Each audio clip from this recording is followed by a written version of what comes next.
I feel like the best parts of this game would almost be better served in a creative mode to get the most enjoyment out of them, because it seems like the game gets in the way of itself of letting those better parts properly come through without or because they're the amount of tedious bullshit they put in front of you to experience it.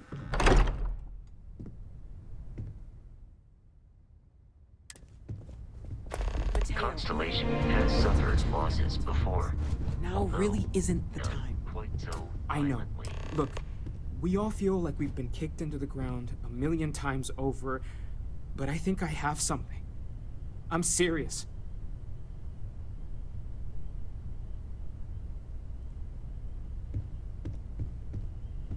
If I may, I know our encounter with the Hunter is the last thing anyone wants to talk about right now, but he said something that I can't get out of my mind. Unity. Do you remember that? Yeah, it was once a great bastion for indie development, and unfortunately... Oh, you mean that unit? My bad. Yes, I do remember them mentioning Unity in passing. Because he was stopping us, implying that we were getting closer to it. The thing is, I've heard that word before. It's an important concept in Keeper Aquilas's speeches. The priest? Is the Sanctum Universum going to bless our little crusade of discovery? It can't be a coincidence. The Sanctum has always believed that answers are out there in the stars. Look, I know it's the longest of shots and the biggest leap of faith I could ever ask us all to take, but why not talk to him?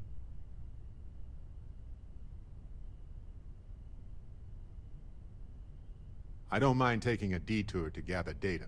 Only thing we'd lose is time, really. Thank you. I know it's not much to go on, but something about this feels right. I'll meet you over there. So now isn't the best time. Talk with you later. Thank you for helping me out with the artifacts. The Lodge is still our home. We'll make it feel that way again.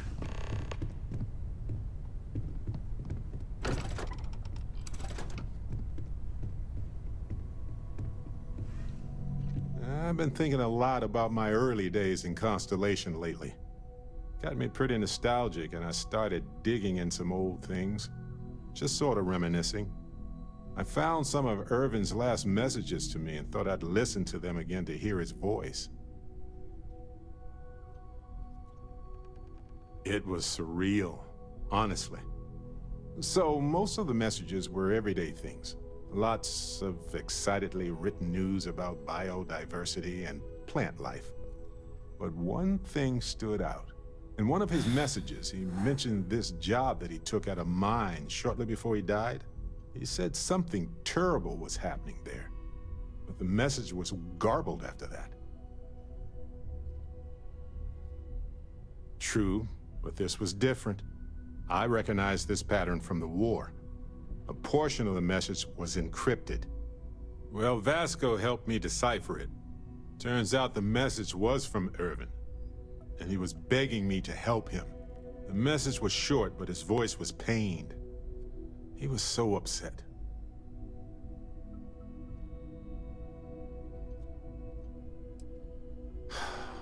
Yes. Hearing his voice in so much pain was very difficult. Oh, I wish I had noticed this message when he sent it. So in this message, Irvin said he was being framed.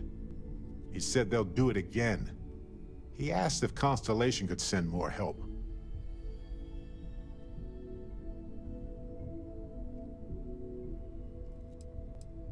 His former employers had some job he took before he died. I think it was a mining company. Not exactly sure, but he mentioned a court case. So I think there's a paper trail. It is, but I was thinking about it and, well, it's still wrong, right? So I figured, hey, I can do some sort of a remote investigation here, see what I can find out. There's gotta be a paper trail, right? Now, I happen to have a trustworthy contact who knows a bit about law and owes me a favor. I'd need to pay in advance in case there are any access fees or bribes.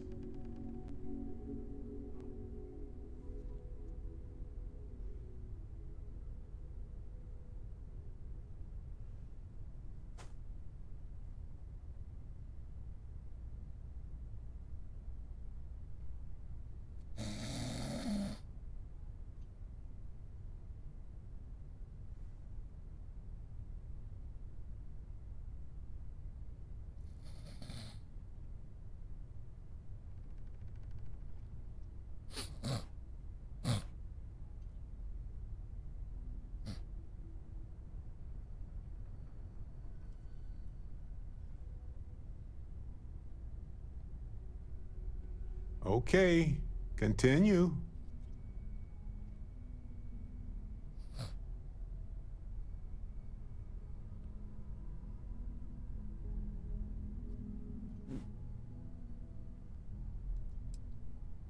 That works. I'll tell them to go ahead with the investigation.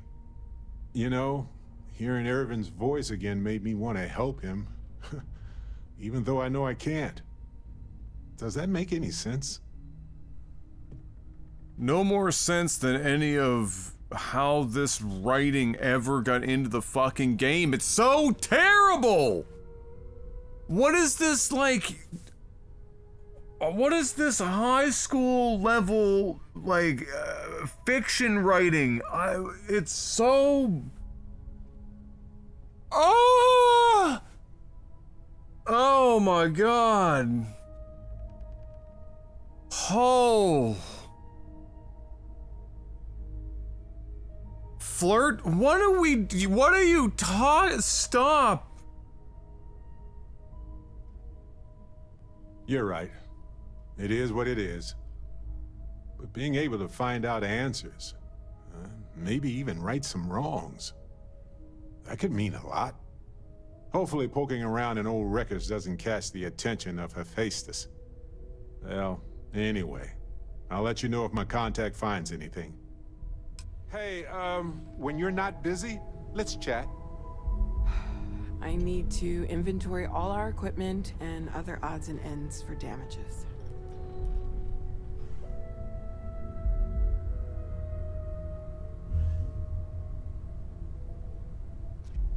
Barrett, we were literally just talking. There's that empty feeling again. Whenever someone's gone, there's like a hole in the lodge where there used to be. Every single time I make a mistake, before I can say, oops, she's there, and very politely, ever so patiently, telling I'm me... encumbered now. What did I just get that weighed 5 fucking pounds? You know what? Where's the physical? Where is it? Weightlifting, 10 kilo. I'm in. Juice me up, Johnny. I made a mistake. You know what I mean? No more Starborn have shown up. Thanks.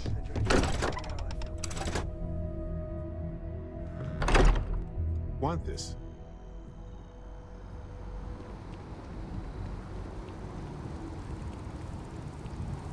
The road is long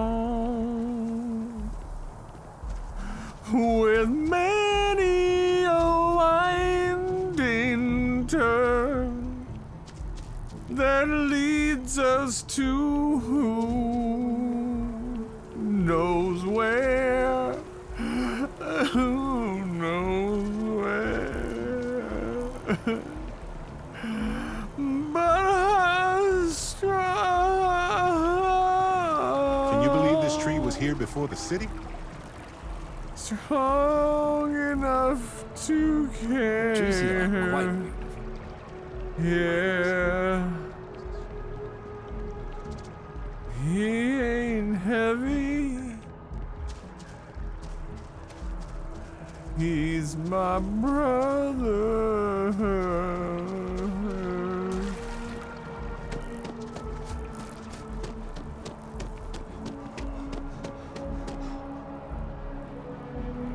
Sorry to interrupt this shower cap convention, but I need to talk to you.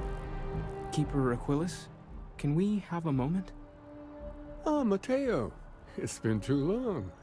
How are your parents? Your mother still struggling with that azalea garden? No, she figured that out a while ago. Had to adjust the pH levels in the soil. But, Keeper, I didn't come to catch up. Oh. Well, what's on both your minds?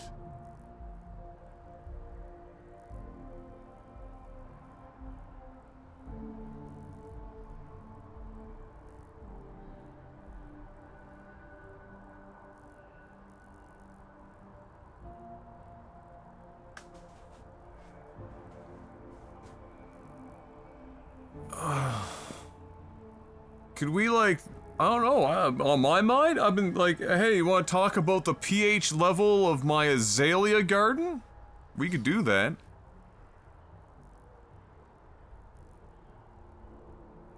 Oh, yeah. How humanity comes together. How we are to love each other even as our universe becomes even more complex. That's not exactly what we mean. Keeper, when you talk about unity, well, does it mean anything else? Something secret? Perhaps you should talk about this inside. Oh boy.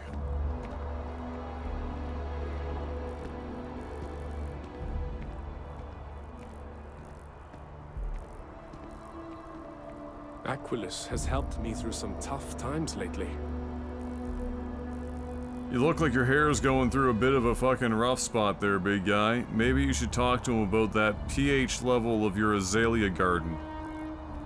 He might be able to help you out. That or have a conversation with the artist that was supposed to spray paint your head brown underneath of your hair. Have you ever heard one of his sermons? They're really good. I believe you.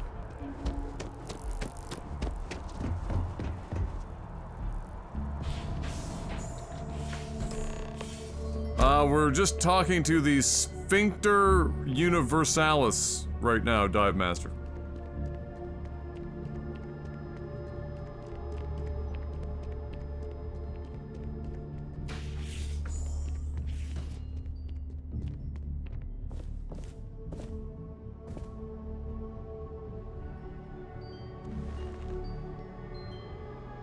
Now that we have a little privacy, why don't you tell me exactly what it is that brought you two here?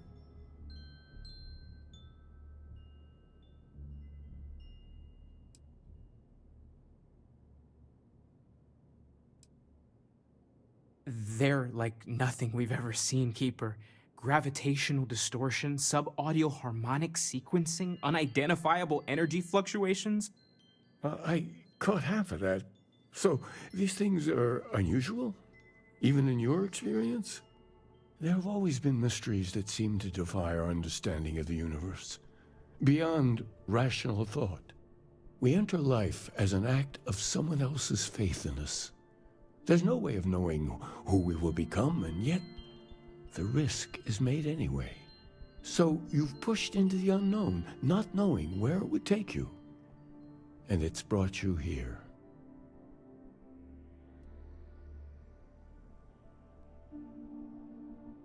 I think I can.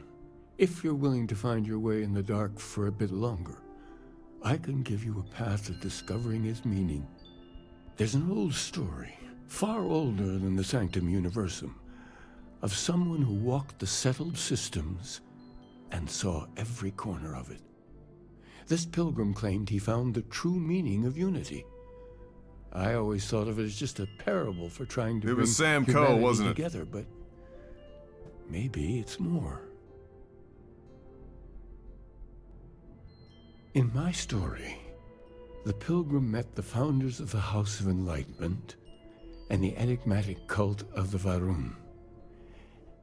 And he gave them each a part of the truth. Are you sending me on some fucking Nerevarine Morrowind shit the right rest now? of his days in contemplation of infinitum addendum, his addition or contribution to the infinite.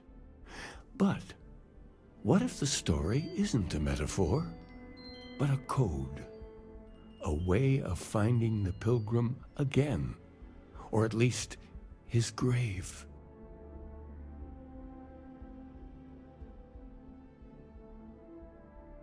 Yes, something must be there. I just can't put my finger on it. Maybe the answer will become clear when we have more. The House of Enlightenment and Varun have versions of this story.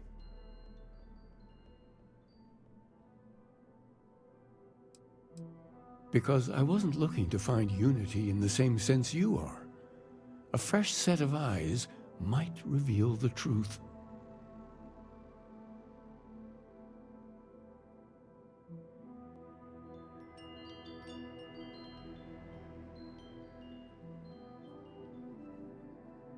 The enlightened work out of the sorry, I'm allergic to shitty video game design.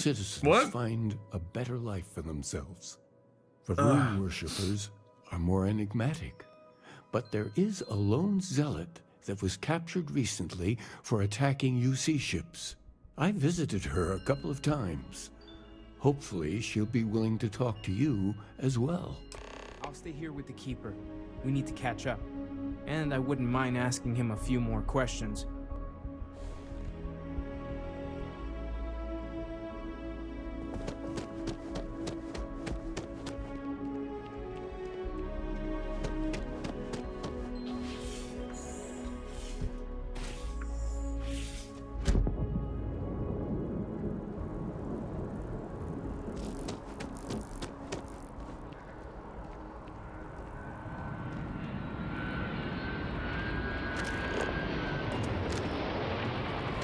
Are you a member?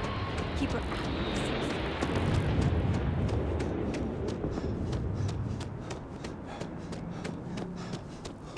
One day, House Varun just up and abandoned their embassy. No idea why. Ryujin Industries is looking. You know what? You know what we should do? You know what we should fucking do?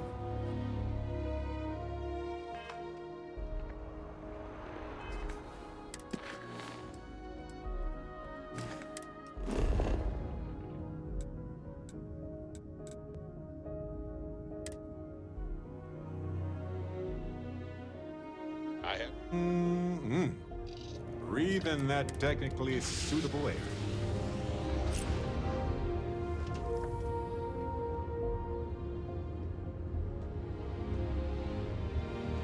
Good to see you. Hey, how are you?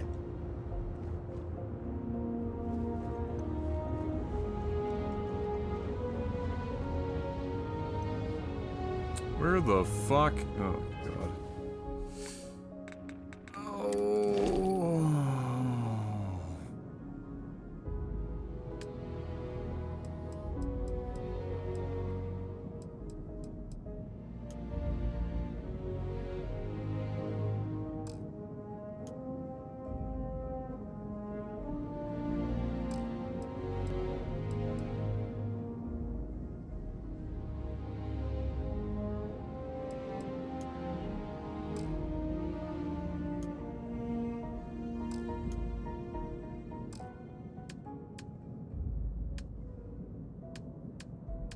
Apparently I never named my outpost, or I have to be landed at the outpost, or some shit, I don't fucking know. Something along those lines.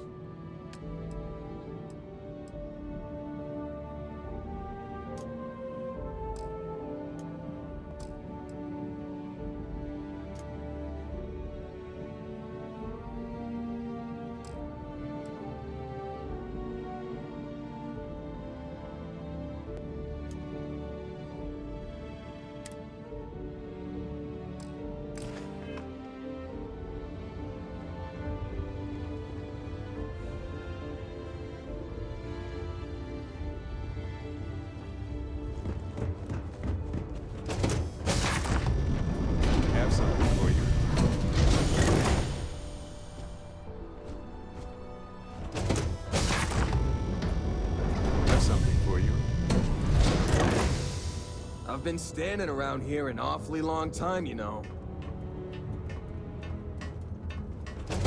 I just wanna shoot myself in the foot to feel alive. I just wanna fucking go to a menu and assign the people and have them be in the Am I being ship. reassigned somewhere?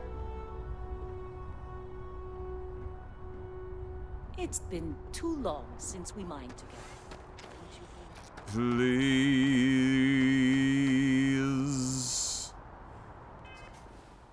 Please, God.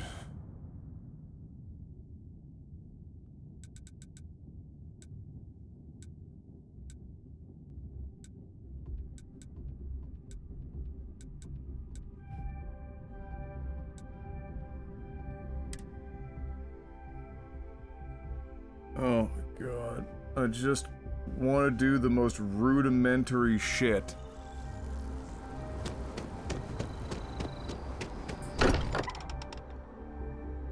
I just Place want... is a delight. Hey, when you're not busy, let's chat. Barrett, shut the Hey, fuck... Oh I've my been God. talking with the others, and I'd like to get everyone together. To say goodbye. You know. To Sarah. I'm telling you right now.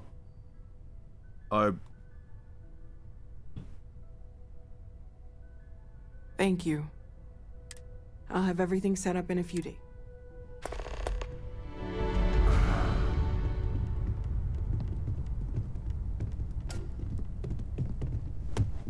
Where in the fuck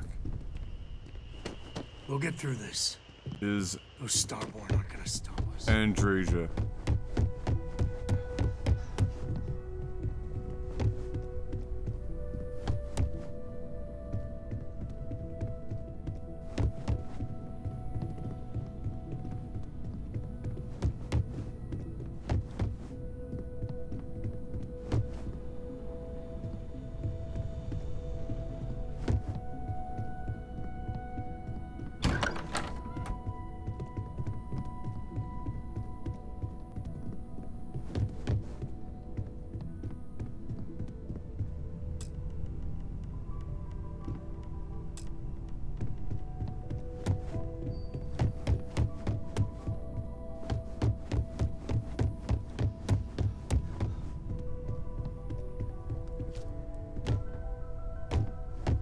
She on the eye still?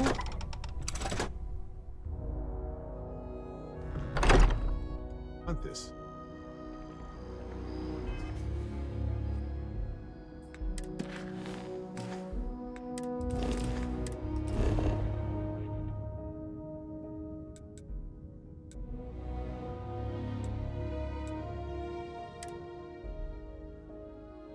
Oh my God. I feel like I've been playing this for almost 4 hours and we have accomplished almost nothing because I've been spending almost all of my time in menus or walking.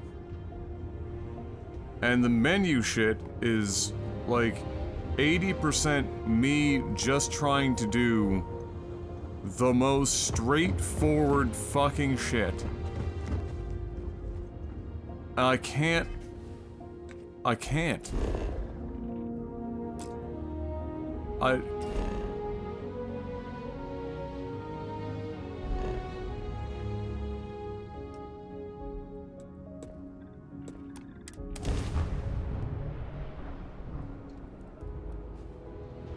All I want to do is trade out for Andreja so that she's with me when I go to the Varun, because I want to see if this game even has enough fucking brain cells to have special dialogue or some other interaction for having Andreja with you. That's all I'm trying to do. That's all I want to do. And the fucking gymnastics that I'm having to do just to be able to get her into my fucking active party is unbelievable. It's insane. it's so much effort and time spent for the most, you know, what should be pretty much inconsequential minor things. Now is the best time, but I need to talk with you later. Oh my God, Barrett. What do you want? You risk. Yeah, I keep okay, wanting yep, to I've replayed those. Yep, and you sure. need to know that. And if it had been me instead of her. Great. I know. I don't know if you're. Great. But I just want you to know. Great. I'm not sure that I am. Of course. We are. When a star goes nova. Yeah. The galaxy. Sure does. Still doesn't make it easier, but you did what you had to do. Yeah. Sarah was out. She Yeah. would tell you right now that this would. I know. Would want us to focus. You're correct, and we should. Yes. You know, we're fortunate. Yeah. If we're going to set things right. Absolutely. Thank you for that random, would-have-been 15-minute conversation about absolutely, positively, 135% dick diddly squat. I'm glad we had that chat. Thank you very much. Now, if you wouldn't mind, washing red here and there. I'm trying to find Andrasia, so if you want to be helpful, what you can do is find Andrasia. She was here. Now she's not here. I don't know where the fuck she is. She's not on my ship. She's not in the lodge. She's not on the Eye. I can't select her to just bring her to the party. I can assign her to my ship, but she doesn't go there.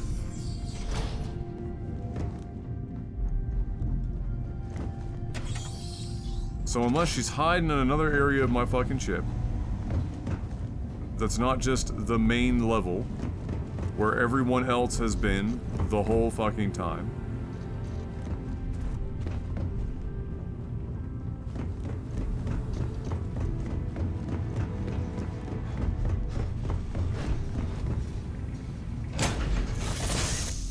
Hard to believe this little tin can protects us from certain death constantly, without fail. So far, anyway.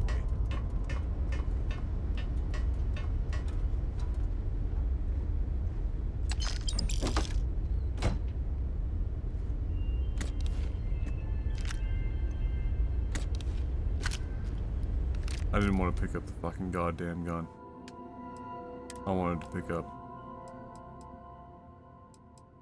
just the ammo.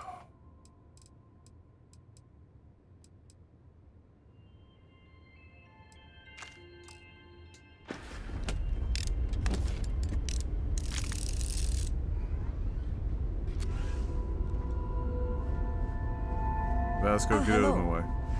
Is something amiss?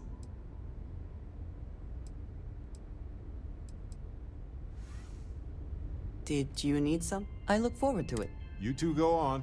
An interesting mix of activities.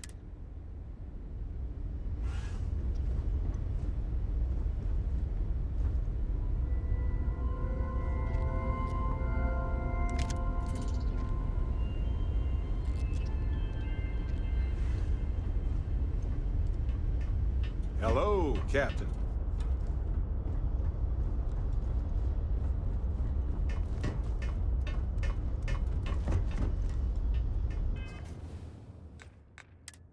Oh.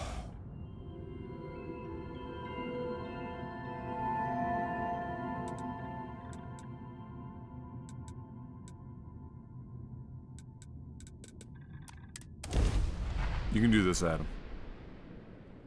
You can do this. I believe in you. This ain't nothing. Easy mode.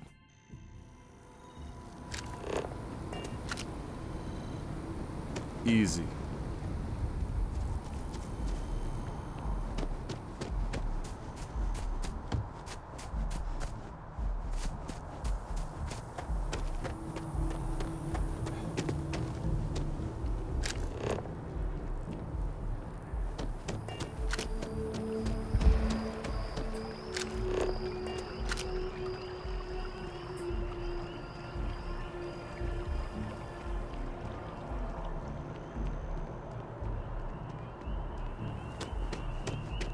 That's right, dial it in.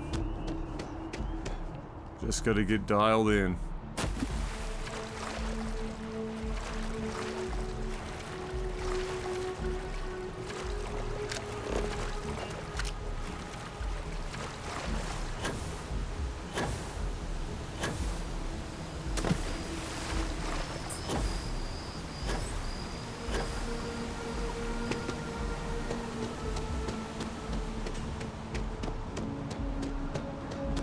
Evening, sir.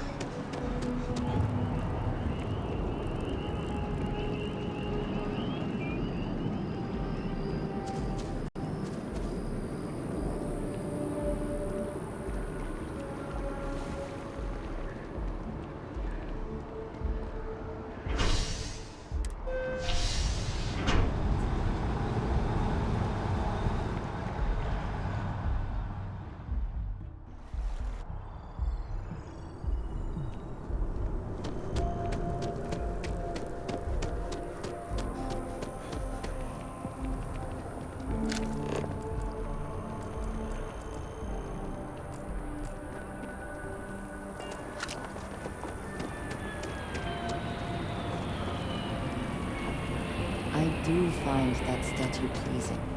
Yeah, that sounds about right, Fox. Which is why I was talking about how important the Series S is,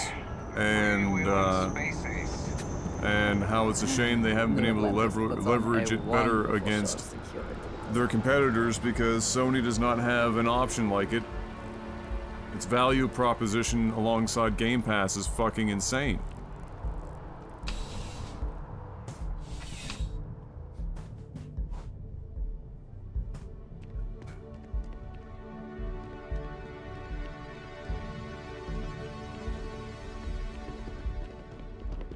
Okay, now I've seen everything.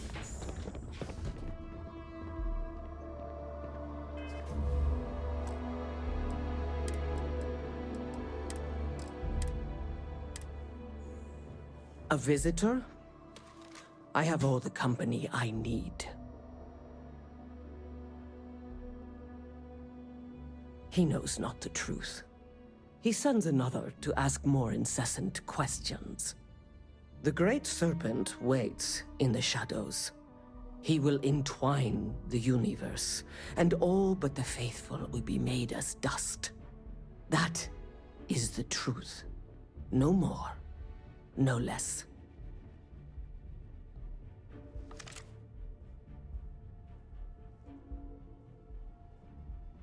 Yes, I have spoken to your keeper about this. I will tell you what I told him, and then you will leave me. Jinan Varun meets the unbeliever. He gives false prophecy to Jinan. But such is Jinan's conviction in the Great Serpent, he does not hesitate. He cuts the unbeliever down. But the unbeliever returns. Jinan realizes the Great Serpent is testing him, and he will not be found wanting. 4 times they fight. Over 120 rotations of the planet they are on. Remember these 4 battles, Jinan, the unbeliever says. Remember these 120 rotations. But Jinan knows this is blasphemy, and delivers the killing blow. That is all.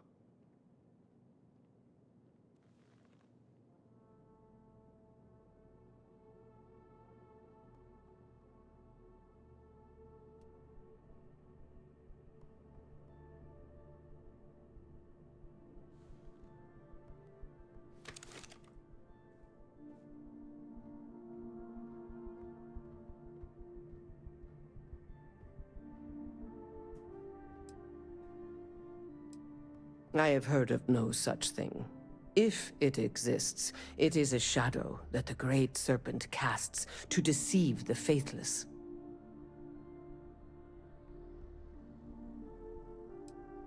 Strength and conviction show your worthiness to the Great Serpent. The kill is not as important as showing there is no doubt.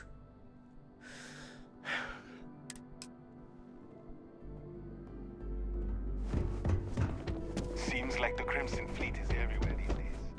Spreading like a virus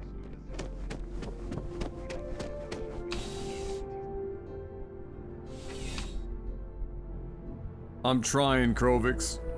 I'm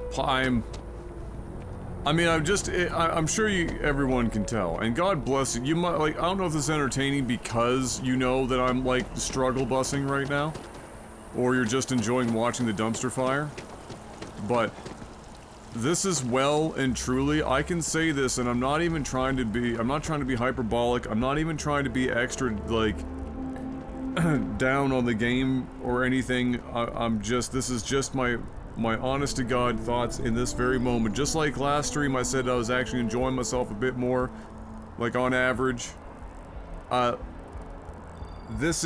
feelings right now is that this is one of the most bland, soulless, AAA video games I have played. But I say soulless not in the way that we would use it normally, where we say soulless because, oh, it uses microtransactions and it's very, you know, corporate-y, fucking whatever the fuck. No, soulless as in it feels like it is literally without it, like a soul. It feels like something that only exists in the most superficial way. It's there.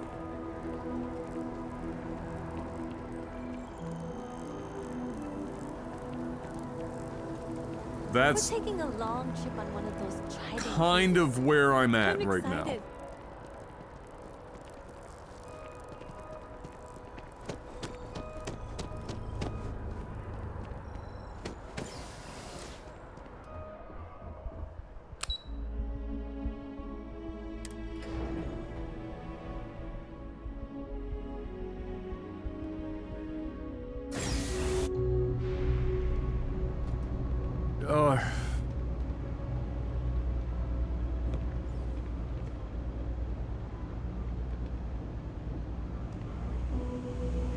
I know I sound like a commercial right now. I've been to other stores, and they have the best deals in the entire galaxy. It's so weird. You come in here, right? You look at this and you go, okay. Environmental artists in here, putting a lot of time and effort in. Good detail, but there's something despite all of this, it still feels lifeless. And it makes me feel disjointed from the game. I don't feel like I'm engaging with this space somehow. I don't understand why. I don't even know if I could give you, like, solutions to that. I just know that, like, there's something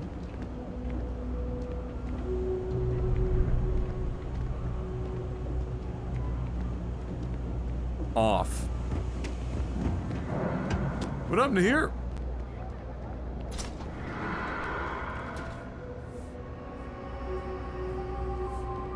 K's food is as close to home cooking. If it's about the financial or food assistance programs, we are backlogged. Don't worry, we're doing everything we can. Oh, you're not? Sorry. Can I help you?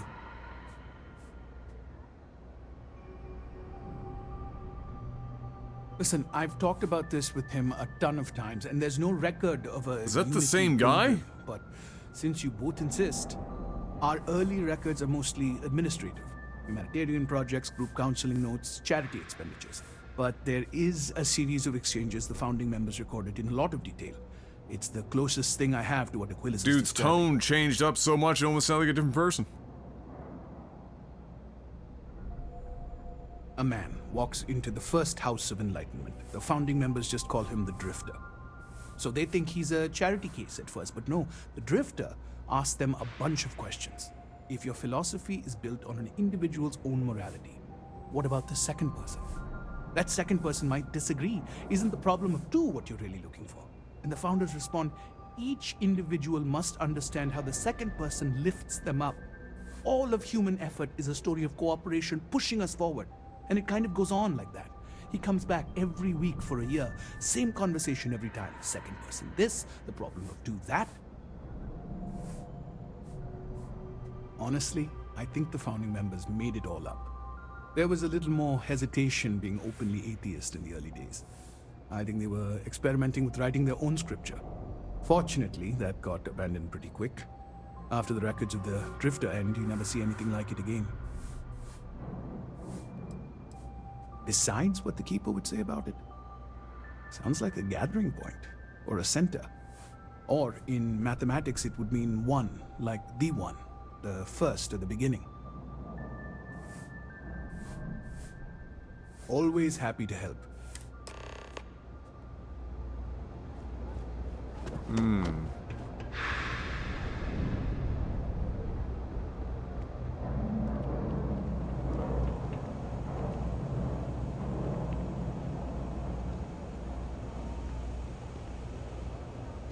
It's so quiet.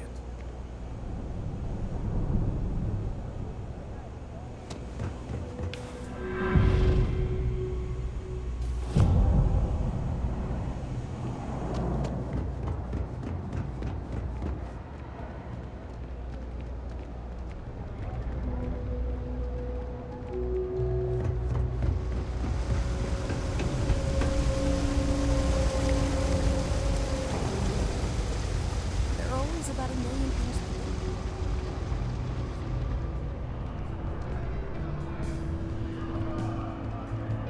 do. You need something? Ask. Otherwise, keep to yourself. You buying? You want a beer? Fine. You want a buddy to talk to, or a therapy session, or whatever? Walk right back out that door.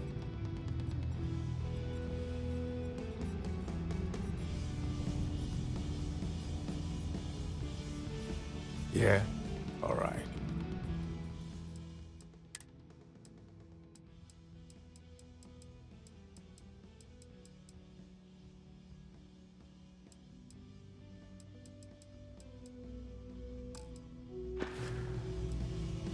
First of all, I didn't ask what you thought of it.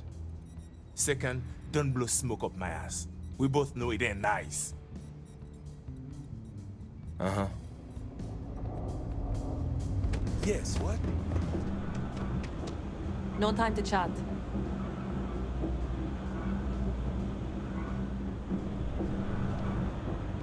Nice to meet you.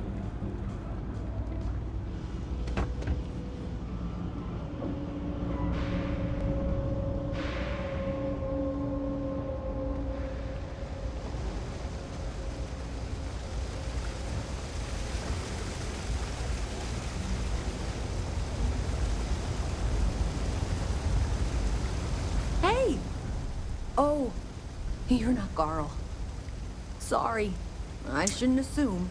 Am I showing like a lazy boy You're just chair? not the Carl I was Sort waiting of. for. It's a medical recliner, so Supposed to be it's investigating a power drain down here.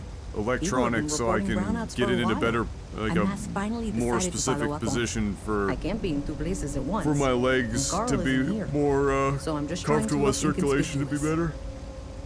But it's similar. It's not as comfortable as a lazy boy per se, but it's similar. You know what? Yeah.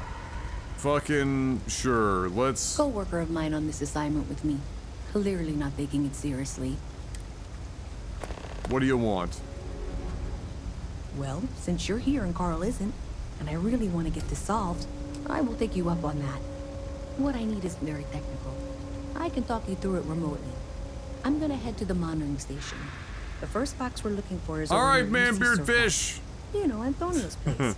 I can Thanks for contact stopping you once by. you get there. Hopefully next time you're here, we're doing something that I'm actually like enjoying myself with. But otherwise, I appreciate you stopping in, brother. You have yourself a good one. I said all day, I think I need one of those. Well, it's not exactly a chair that you'd want to use at a computer desk or anything like that. The real secret to that is just get the fuck up and move more frequently.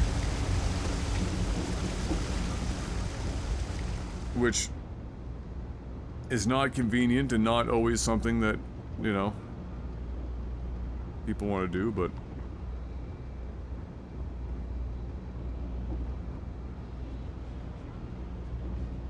Hello? No? Okay. So what's this fucking side quest? Well, let's do a we did a nice little Mimi side quest, alright? We talked to a girl. She needs some friggin' help. We're gonna locate the junction box. That sounds good. Let's see what we got here. Let's try a side quest.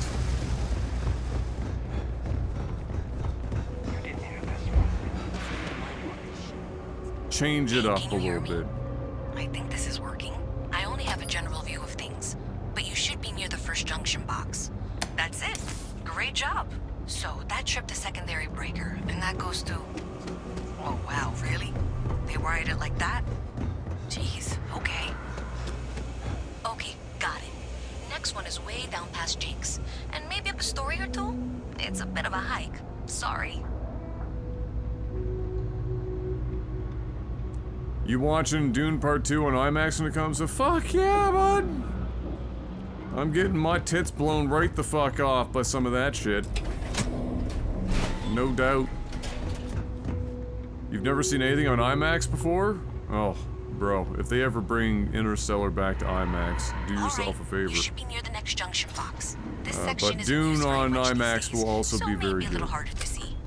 That's the one. The sense of scale is crazy. Dead end, right down from Jake's. Right under that apartment they've been trying to sell. Good luck with that, right?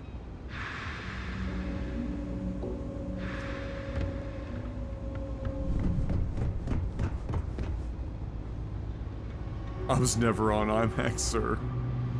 I hope I'm Lol. I watched Interstellar on my laptop. I mean, there's no bad screen to watch Interstellar on, And but if those squatters never cleared out, I would suggest avoiding eye contact. It should be fine. Another switch IMAX flipped, was another lead to fucking... follow. Then the lights in here just flickered too. That shit changed The wire my is worse than I DNA. thought. I'm going to work on fixing that little issue while you find the next junction box. Looks like Hey, it's kid. over near the the Trade Authority. Okay. Just find that and You ready? maybe don't talk to anyone about it just yet. I wish I could go with you on your ship, but I'm not old enough. Where the fuck did that ball go? What? Did I pick it up? Oh no, it's over here.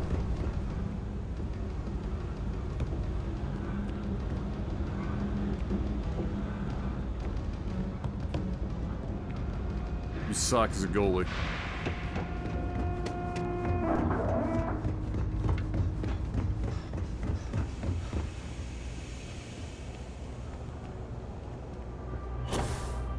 I'm so behind on my work.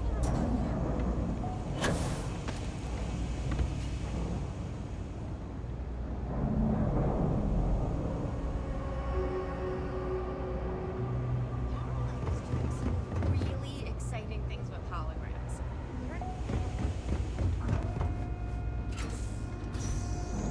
Okay, the final box I need you to deal with should be right around there. Unfortunately, I just realized you're in for a real tangle of cabling. Like 200 years of field attempts to rewire things. I tried to fix it 3 years back and was crying by the second day. Gave up on the third. Anyway, there should be a series of secondary breakers you need to deal with before you can access the junction box. I don't remember the order, but flip levers until all those circuits are powered down. Are you serious?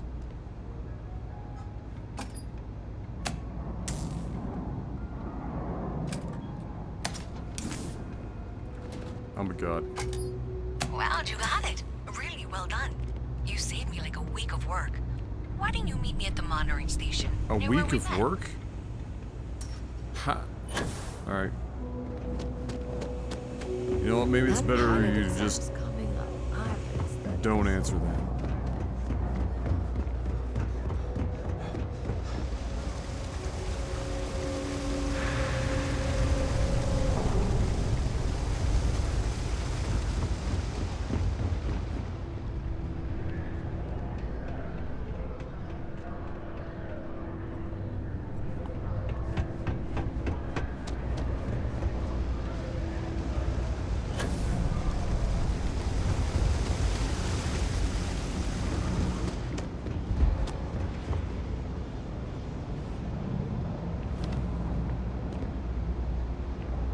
Did I say thank you? Because thank you. There's no way I could have done that in a reasonable amount of time all by myself. Well, not everyone would be, and I appreciate it. Thanks to your help, I was able to trace the power drain. I know where it's coming from. Unfortunately, the source is exactly where I was afraid it was. The Trade Authority. So, that's something that I'll need to deal with. That'll be fun. If you want to tag along, I certainly wouldn't complain, but if not, then this is where we part ways.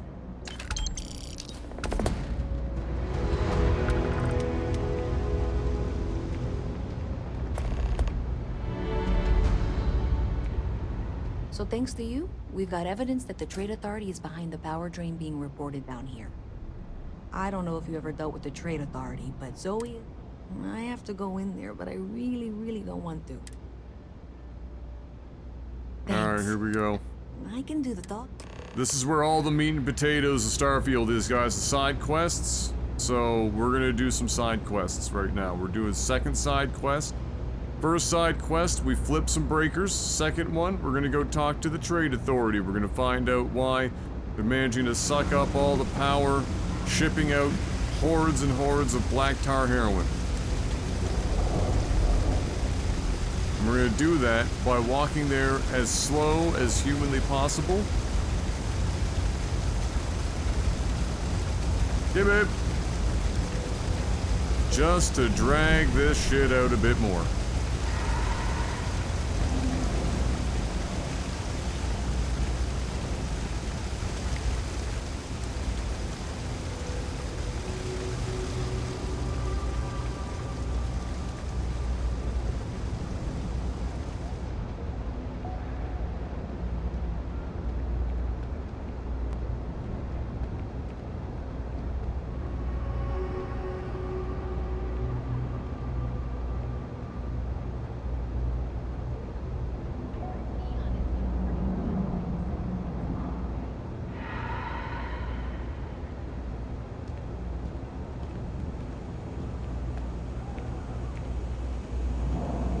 Well, that was scenic.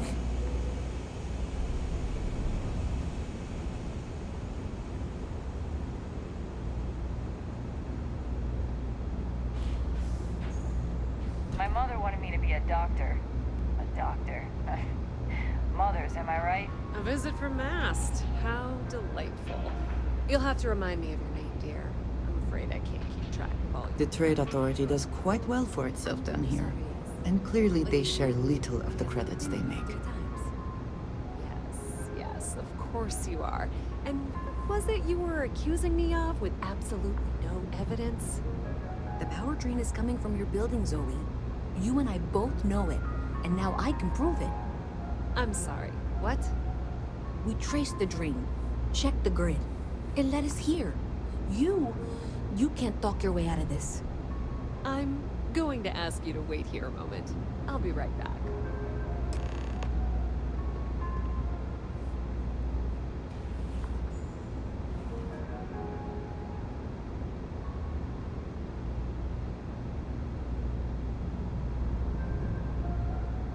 Okay, just be ready for anything.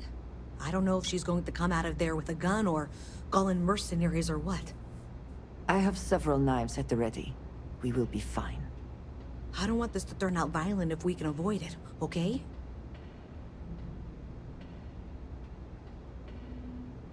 Okay, you're probably right. Just need to breathe.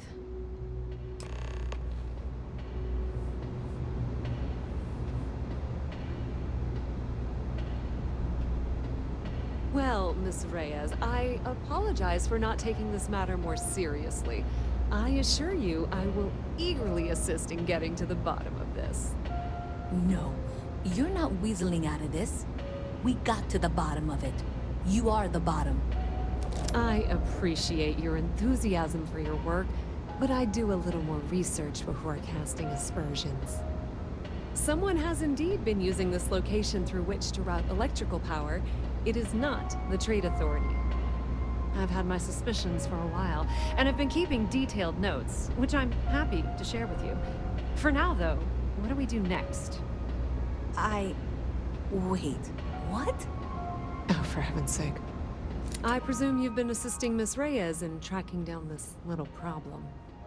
Well, clearly there's more work to be done.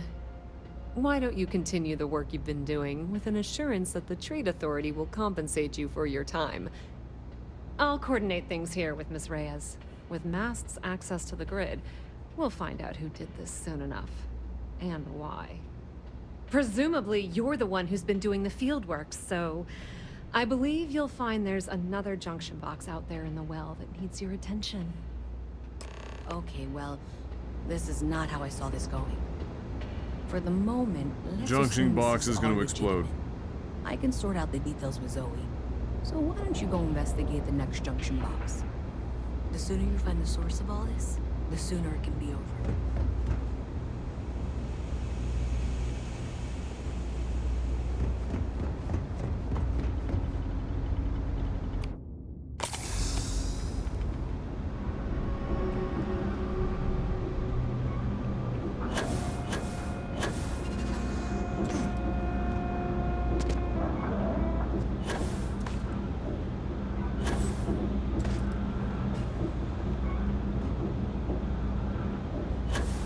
Hey there. You should be getting close. Hello? Is this functional? I insist that you provide updates for any suspicious activity. Is that clear? That's it, thanks. Let's just take a look here. Okay, you're going to want to head for box 45A. It should be near Apex Electronics. You can't possibly be serious. Are you looking at the same diagram I am? 47B is obviously the next one. It's on the same level. I appreciate that you've listened to reason. The junction box should be just nearby. Adequately done. Miss Reyes and I have both noted that the next step of this trace is not on any of the current diagrams. We'll have this solved in short order. She means it's not in the well. It's somewhere on the surface. Which technically means it's not my responsibility. Hey, thanks, Abrithio. Welcome back 51 months.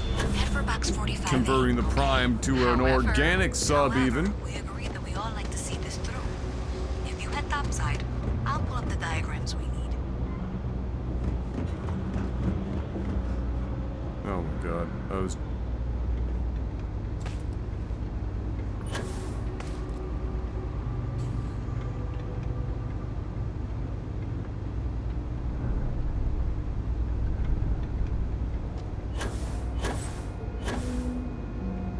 Oh! Need a moment to walk that off?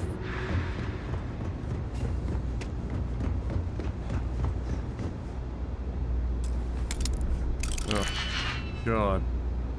Fucking hell.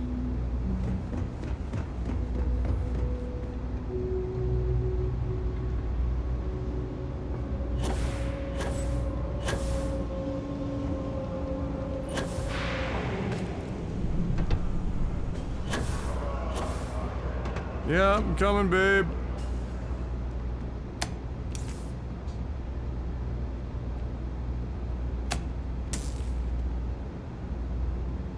What the fuck? Anyway, I'll be right back.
Okay. I forgot M works, so I'm gonna go take her to work. I'll be back in under an hour, and we will continue. Are they gonna continue to just chatter? Oh, fuck me. I will not aid you in this. I literally just accidentally fucking pressed that with my toe on the carpet.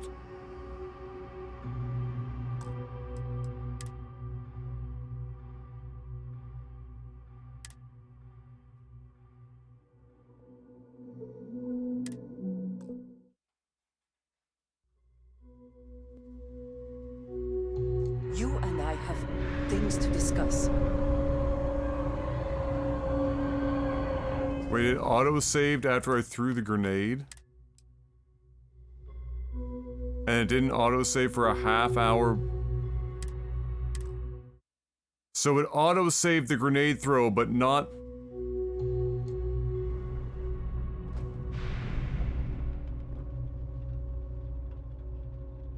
This game's fucking trash. I'll be back, guys. Oh, threw a grenade again. Yeah. We must talk.